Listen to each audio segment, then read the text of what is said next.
Secrets of Leonardo da Vinci's Sacred Geometry. Leonardo da Vinci, the great painter, scientist, engineer, and architect of the High Renaissance, was deeply involved in mathematics and sacred geometry. He's the prime example of the universal genius, or Renaissance man.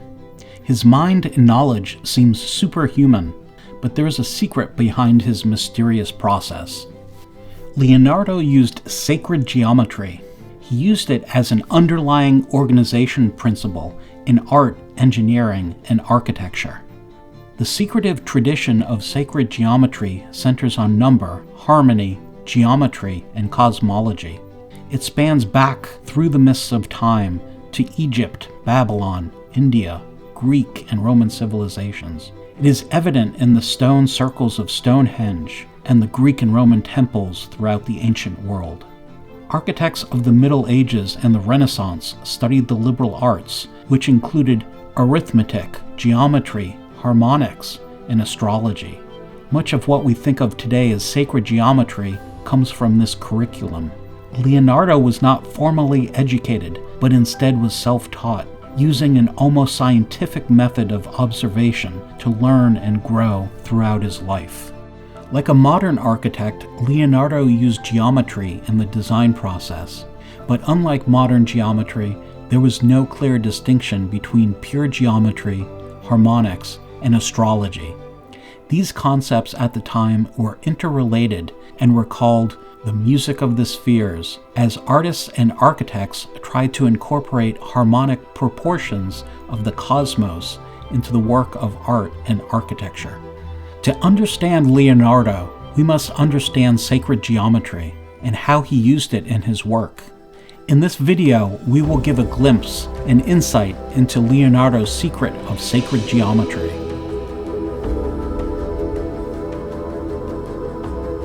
One of the greatest influences on Leonardo is the Roman architect and engineer Vitruvian, who lived in the 1st century BC.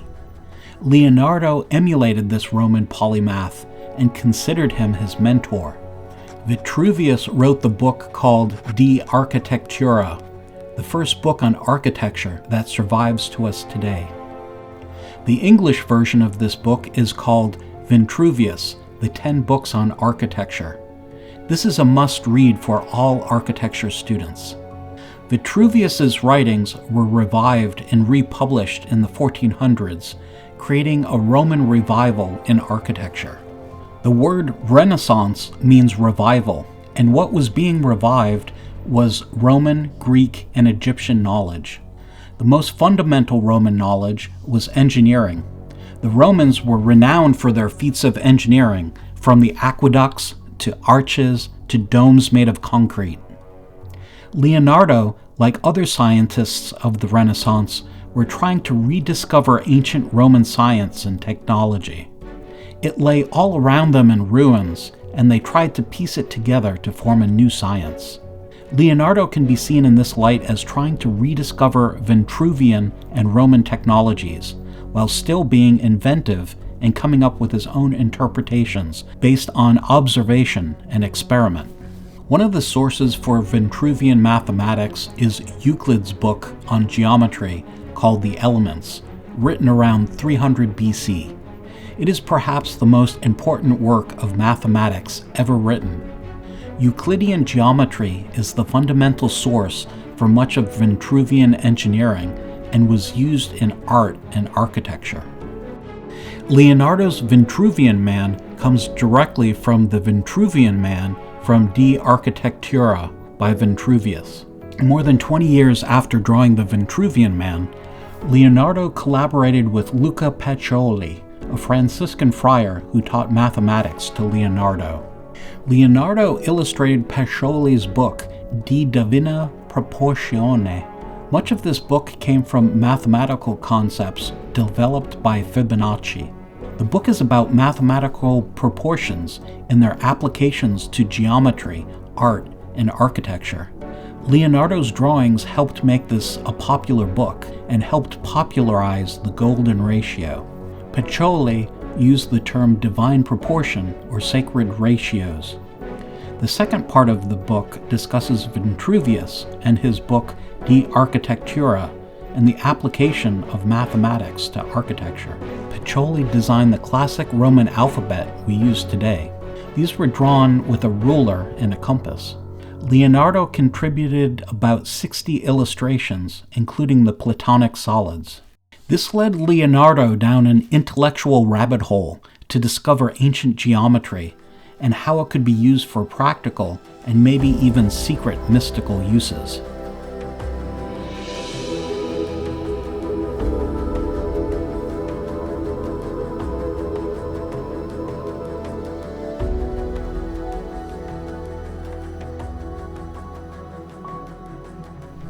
Leonardo designed the Annunciation by drawing a square around the Virgin Mary. He then drew a golden section rectangle, sometimes called a root 5 rectangle. He uses a compass by starting with the midpoint of the arc at the halfway point of the square's side and inscribing an arc from the corner of the square. He repeats the golden rectangle. The picture is divided into one large square on the right and two golden rectangles on the left.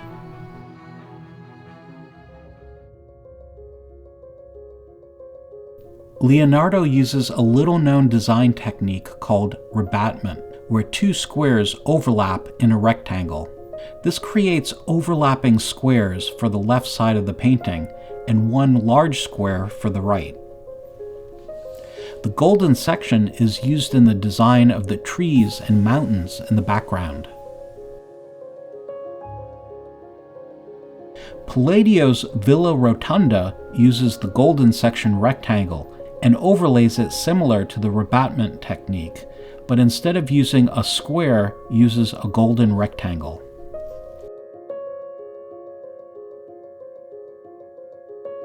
The golden section rectangle is used extensively in art and architecture. It is created by taking the midpoint of a side of a square and using it as the center of a circle. Using a compass, one then draws an arc from one side of the square. The first documented golden section rectangle is constructed in Book 2 of Euclid's Elements. Euclid calls it the extreme and mean ratio.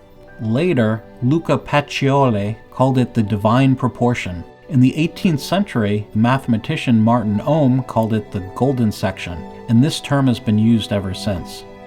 The golden section rectangle can be used to create a golden section spiral. This spiral has been used extensively in art. This is based on the Fibonacci sequence. For this drawing, Leonardo uses a grid with all the lines receding to one point on the horizon line. Perspective was a form of design and geometry in the Renaissance, not just a device to make things look three-dimensional. Perspective was thought of as a Renaissance invention, but Plato describes it in his book Republic as early as 375 BC. The geometric technique to create perspective is to subdivide a square. Here a line is drawn from a square to create a smaller square, receding back to the vanishing point. It is important to understand the difference between proportions, geometry, formal subdivision, grids, and compass and ruler construction. They are related concepts, but slightly different.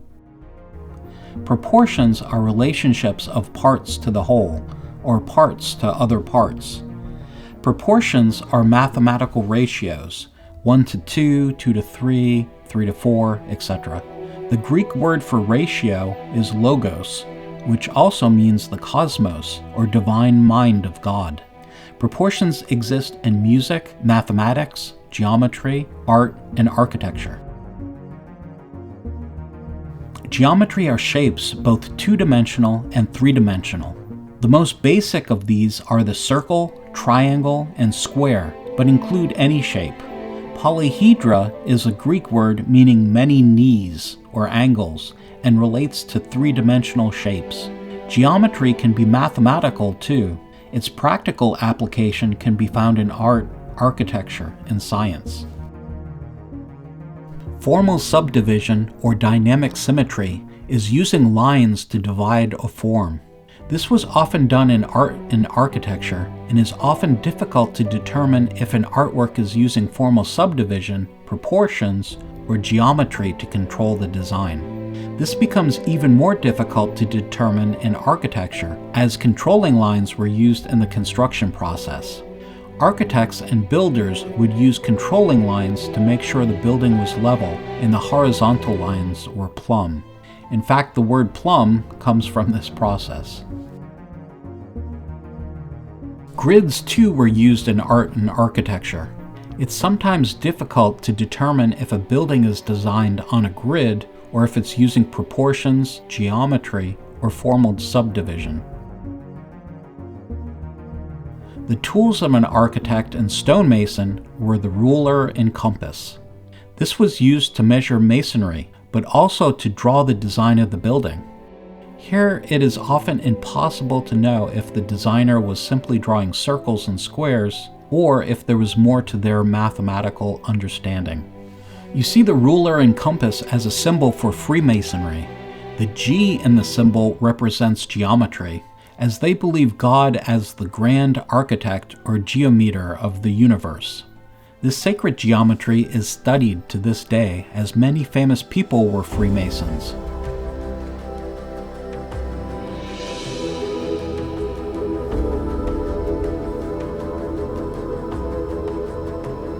Over half of Leonardo's surviving drawings are of engineering and machine studies. Leonardo considered himself more of an engineer than an artist. Much of his engineering comes from his study of geometry. Vitruvius describes many engineering machines, like the Archimedean water screw that was used to dewater irrigation fields. Leonardo applied Vitruvian geometric concepts to his machines. These included squaring the circle, golden ratios, circles, and spirals. What makes Leonardo truly amazing is his polymath approach to engineering. In applying geometry to machines, he would rediscover Archimedean geometry and use it in his design of machines. Archimedes was an ancient Greek mathematician and engineer from Syracuse in Sicily. It's clear Leonardo studied Archimedes and used his geometrical theorems to design mechanical inventions.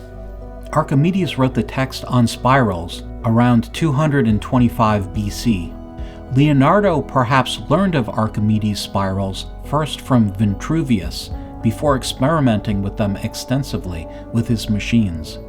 Archimedean spirals cannot be drawn exactly using a ruler and compass, and were perhaps built through physical models. Leonardo spent much of his time studying geometry and applying it to his inventions. It's clear from his notebooks that he played around with theoretical geometry, then used it in architecture, decorative designs, and engineering. One application was the creation of centers for arches. This was wood forms that supported the arch during construction. Leonardo did many drawings showing how the load of arches are transferred through the wood support called centers. This requires squaring a circle or calculating the horizontal and vertical forces through a round arch. Leonardo used geometry to work out gear ratios for his machines. Here again, Leonardo uses geometry to study various gears and moving parts to machines. When discussing Leonardo's geometry, we must always remember he used it both conceptually as a thought exercise, but also applied it practically in the creation of machines and inventions.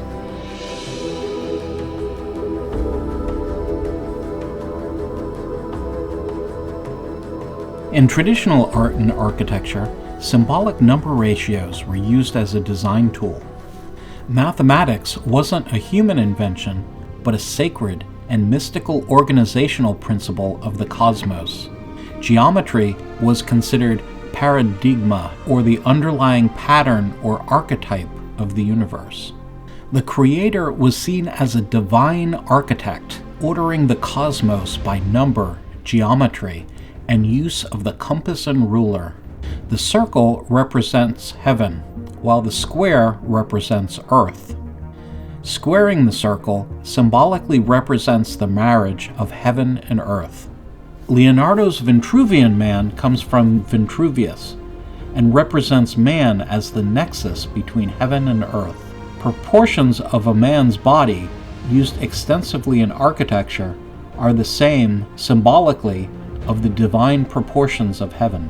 Architects through the Middle Ages used the proportions of the human body to lay out the floor plans of cathedrals. The spiritual idea was as above, so below, meaning the proportions of the human body correspond to heavenly proportions of the cosmos. Man's body represents heaven. The body is the temple of the soul. When repeated in architecture, it reinforces the idea that human and divine proportions are one.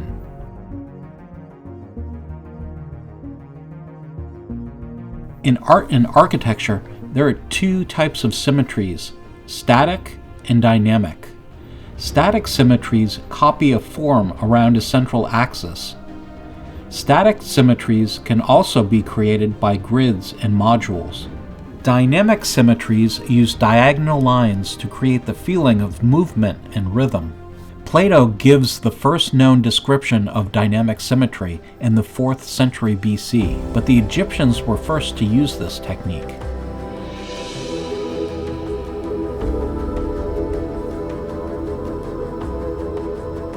The word geometry means earth measurement from Greek. The origin comes from Egyptian rope stretchers in the shape of a 3-4-5 triangle.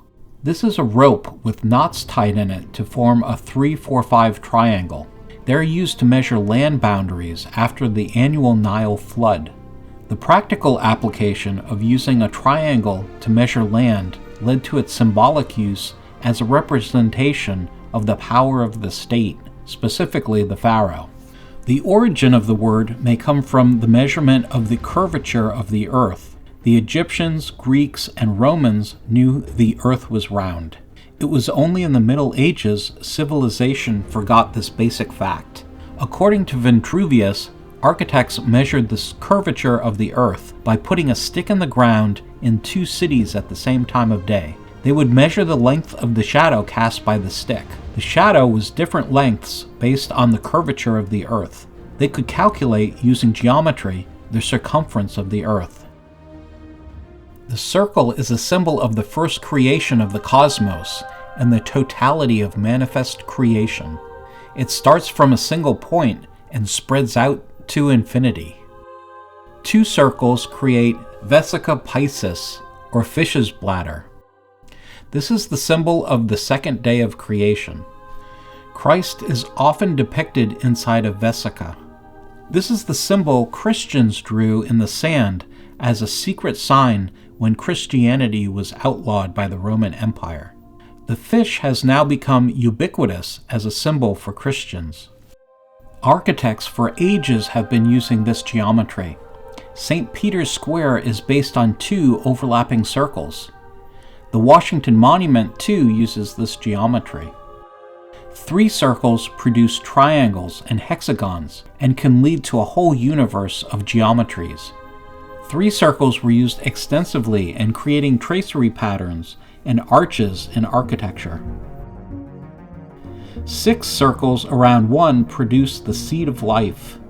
6 around one is talked about in the Bible, where God created the world in 6 days and on the 7th day rested.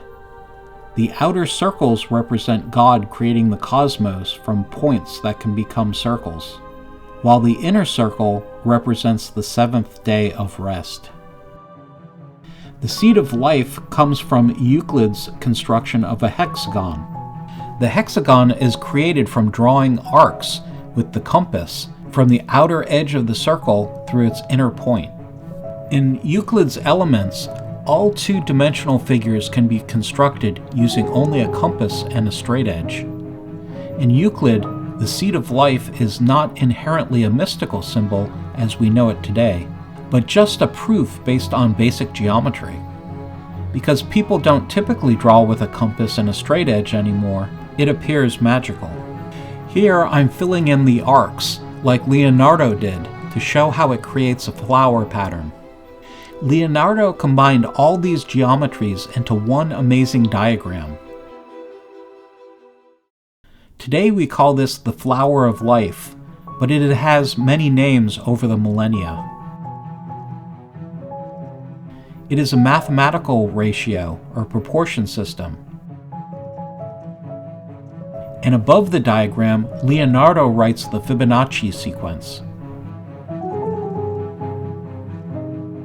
It is not only based on Fibonacci numbers, but it can create all geometry in the universe, as we will see. It can be used in formal subdivision.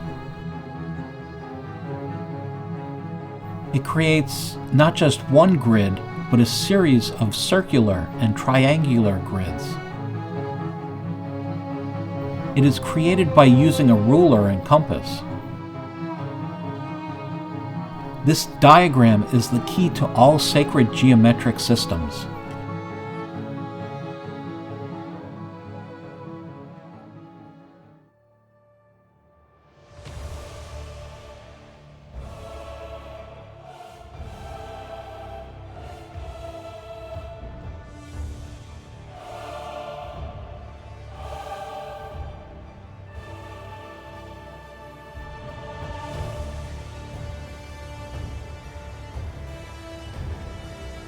Here a grid of hexagons are added to each circle, creating a grid of dodecagons and triangles. Here is a hexagonal grid overlaid on a triangular grid.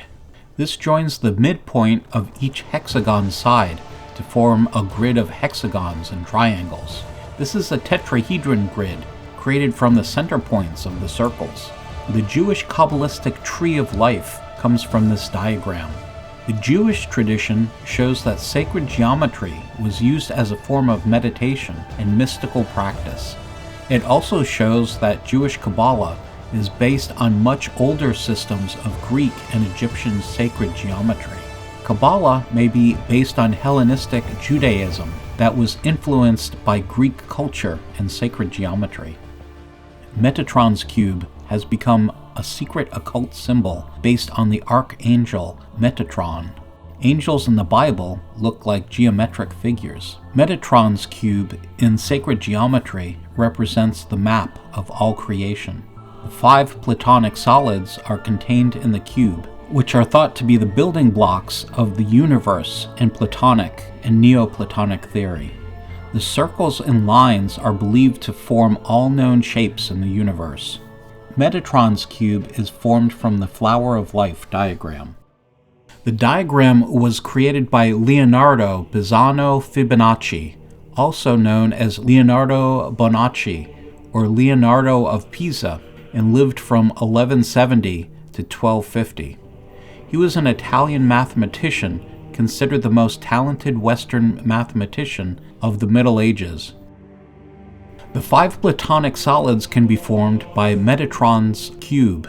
The Platonic solids are polyhedra, first written about by Plato in his book Timaeus from about 360 BC. But the Platonic solids existed far before Plato.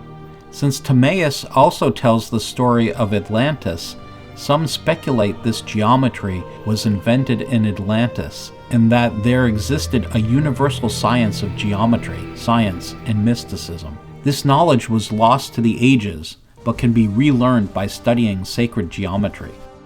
Balls were discovered in Aberdeenshire, Scotland, by a stone circle that are over 4,000 years old. This, along with Plato's description of Atlantis, has created speculation that there is an ancient culture that created sacred geometry prior to the Egyptian civilization. Leonardo illustrated the Platonic solids for Pacioli's book, De Divina Proportione, or Divine Proportion, in 1498. Leonardo drew the illustrations of the Platonic solids while taking math lessons from Pacioli. This is why Leonardo's sketchbooks are filled with Platonic solids and other mathematical diagrams. Leonardo's drawings show the solids as skeletonic, or what we would call wireframes, to show the front and back views at the same time. There are some 60 woodcut illustrations in the book after Leonardo's drawings. There are just 5 regular solids known as Platonic solids. The tetrahedron is composed of 4 equilateral triangles. Plato associated this form with the element fire. The Greeks called the tetrahedron pyramis, from which we get the word pyramid. The Greek word for fire is pure. The octahedron is made of 8 equilateral triangles. Plato thought of it as an intermediary between the tetrahedron, fire, and the icosahedron, water, ascribing it to air. The octahedron is found in the mineral kingdom with diamonds and fluorite crystals, often forming octahedra. The icosahedron is made from 20 isosceles triangles. Plato associated the icosahedron with the element water.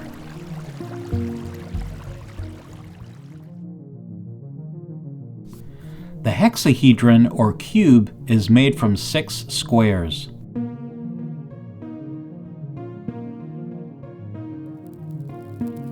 Plato associates it with the element earth. The cube defines our experience of space, with its faces corresponding to forward, backward, right, left, up, and down. It also corresponds to the 6 directions: north, south, east, west, zenith, and nadar.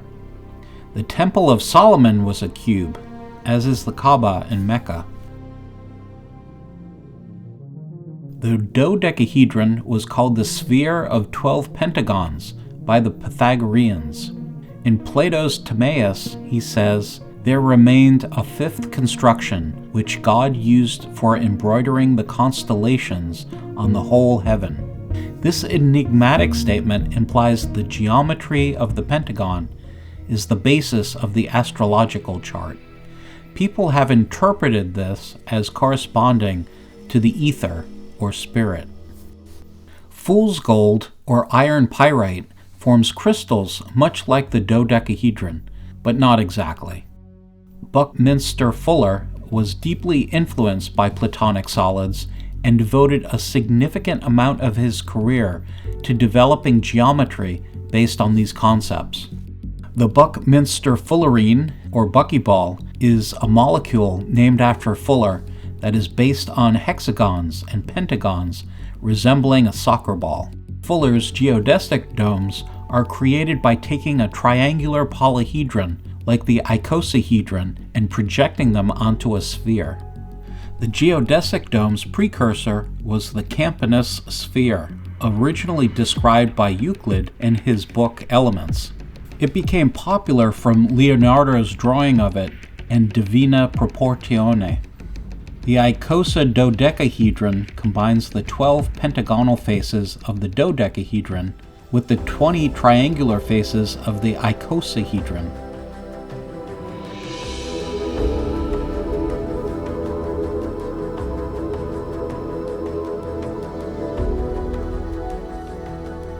The New Age idea that all consciousness is based on sacred geometry and consciousness creates reality is based on the modern science of quantum mechanics. This is different than the ancient belief that sacred geometry and musical number ratios are manifestations of the universe vibrating. This was sometimes called the music of the spheres. The universe isn't created by particles, as science thinks today, but rather by vibrations that create cyclical patterns. Manifested spatially, these become geometric forms. Vibration to Plato were akin to the orbits of our souls. Number, music, geometry, and astrology are the 4 great liberal arts of the ancient world. The practice of geometry facilitated the evolution of the soul. Above the entrance to Plato's academy was the sign, "Let none ignorant of geometry enter here."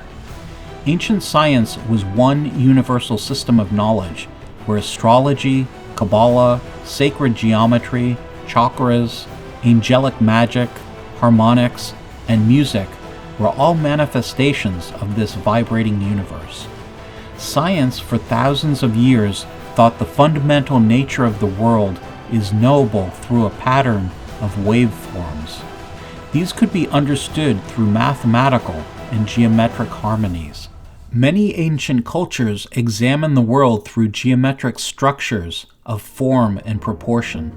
The power of art and architecture was thought of as a form of medicine. Architects, artists, and musicians use patterns and formal relationships to heal through art. Beauty in Egyptian, Greek, and Roman art and architecture was used to calm and uplift one's emotions and one's soul. Geometry was considered science and medicine as it promoted order, harmony, and wholeness. Disharmony was associated with disease. Artists, musicians, and architects were seen to contribute to health by creating harmonious works of art and architecture. From this, we can see geometry, architecture, and the sacred mix into a holistic science of everything. Plato's theory of anamnesis is a mystical act of remembering innate knowledge from within oneself acquired before birth. This is the opposite of scientific empiricism. Art and the contemplation of beauty help to remind us of the unity of the cosmos and knowledge within us. With Leonardo, it is impossible to determine what is sacred geometry or practical geometry used for art, engineering, and architecture. It is important to understand when looking at ancient art and architecture that geometry was the predominant technology of the time, and all architects used geometry to design and construct buildings. It's difficult to know how much symbolic value ancient architects held in geometry. Was geometry sacred to ancient architects? Or are we assigning mystical meanings based on our own modern interpretations? Or perhaps mystical meanings are embedded in all things, and artists and architects simply discover sacred geometry already present. There's so much to sacred geometry that I could only touch the surface. If you'd like me to make more videos on sacred geometry or geometric concepts, please let me know in the comments below. I'm Jamie Roberts. If you liked this video, please like, comment, and subscribe.